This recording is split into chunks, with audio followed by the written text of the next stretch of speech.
Hello दोस्तों, learn India 97 में आप सभी का स्वागत है। तो आज हम देखेंगे एसएसटी के 8 बदले हुए आंसर को, जो कि सेकंड जो प्रोविजनल आंसर की आई है उसके बाद 8 आंसर को बदले हुए मिले हैं। तो आप इस वीडियो को लास्ट तक देखें और अपने आंसर को ज़रूर मिला लीजिए। ठीक है, शुरू करते हैं आज की क्लास को। प्रश्नों के साथ हम यही डिस्कस करने वाले हैं कि पहले कौन सा आंसर था और अब कौन सा आंसर माना गया है। तो ये एसएसटी का पहला क्वेश्चन देखिए, इसमें था कि इनमें से कौन अंतर्राष्ट्रीय न्यायालय में प्रथम भारतीय न्यायाधीश था। पहले इसका आंसर नागेंद्र सिंह माना गया था, जबकि अब इसका सही आंसर माना गया है BN राव, यानी सी सही है। अब इसका आंसर माना गया है BN राव, अंतर्राष्ट्रीय न्यायालय में प्रथम भारतीय न्यायाधीश।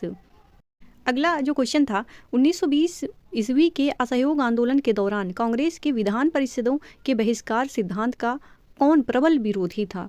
तो इसका आंसर पहले माना गया था चित्तरंजन दास, और अब इसका आंसर डी माना गया है उपयुक्त में से एक से अधिक। ठीक है, पहले आंसर था चित्तरंजन दास जी और अब है डी आंसर उपयुक्त में से एक से अधिक।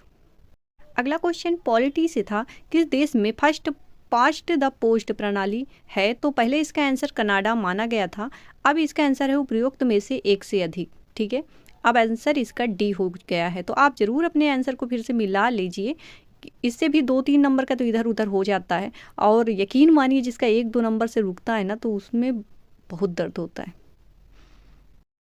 अगला क्वेश्चन था जियोग्राफी का है ये, भारत की लंबाई चौड़ाई की दृष्टि से निम्नलिखित में से कौन सा सही है। तो पहले तो इसका आंसर बी था, 2933 किलोमीटर इसकी लंबाई और 3214 किलोमीटर चौड़ाई। तो ये उल्टा दे दिया था, अभी इसका सही आंसर आया है, ये पहला होगा। 3214 किलोमीटर इसकी लंबाई है, जबकि 2933 किलोमीटर इसकी चौड़ाई है। तो ठीक है, अब आंसर इसका ए हो जाता है।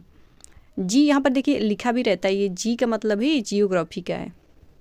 अगला क्वेश्चन भी जियोग्राफी से था कि सिंधु और सतलज नदी के बीच स्थित हिमालय को क्या कहा जाता है।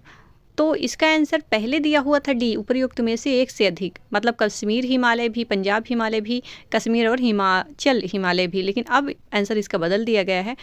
अब सेकेंड आंसर की में इसका आंसर माना गया है पंजाब हिमालय, यानी सिंधु और सतलज नदी के बीच में स्थित हिमालय को कहा जाता है पंजाब हिमालय। अगला क्वेश्चन, उष्णकटिबंधीय मानसूनी पतझड़ वनों को वर्षा जल की आवश्यकता होती है, मतलब कितनी आवश्यकता होती है।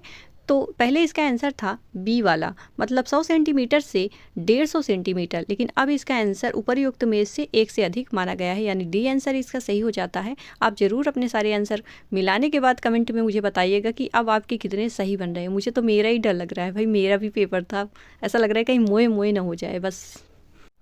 अगला क्वेश्चन अगेन जियोग्राफी से था, लौह एवं इस्पात उद्योग के संबंध में निम्नलिखित में से कौन सा कथन सही नहीं है पूछा गया था।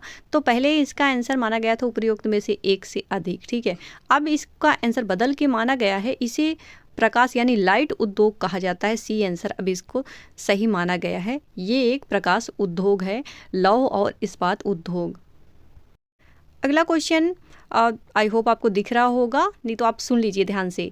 क्वेश्चन था जियोग्राफी का, बहुउद्देशीय नदी परियोजना के बारे में संबंध में निम्नलिखित में से कौन सा कथन सही नहीं है पूछा गया था। इसका आंसर था उपयुक्त में से एक से अधिक, लेकिन अब माना गया है जलाशय, यानी बी वाला सही है, जलाशयों का निर्माण जल भंडारण और जलीय कृषि के विकास के लिए किया जाता है। तो अब इसका आंसर बी वाला सही माना गया है, आप जरूर मिला लें, होपफुली देखा होगा आपको। ओके दोस्तों, तो ये एसएसटी के बदले हुए आंसर थे। इसमें आपने देखा ज़्यादातर जो जियोग्राफी है ना, बस उसी के आंसर ज़्यादातर बदले हुए थे, और हिस्ट्री के 2 आंसर थे जो चेंज हुए हैं, और पॉलिटी की बस एक वो कनाडा वाला, ठीक है, उसका आंसर बदल के एक से अधिक कर दिया गया है। ठीक है, आप लोग कमेंट करके मुझे बताइएगा कि आपके इस बदली हुए आंसर की के बाद कितना असर पड़ा आपके आंसर की में। हाँ, कभी होता है, कभी कभी 1 ही 2 नंबर का इधर उधर होता है, कभी कभी ज़्यादा हो जाता है। अगर जियोग्राफी रहा होगा तो काफ़ी बदले होंगे। तो मैं मिलती हूँ अगले वीडियो में लेकर बहुत ही इंफॉर्मेटिव सा टॉपिक। तब तक के लिए जय हिंद, जय भारत, अपना ध्यान रखिएगा, पढ़ते रहिएगा। Thank you.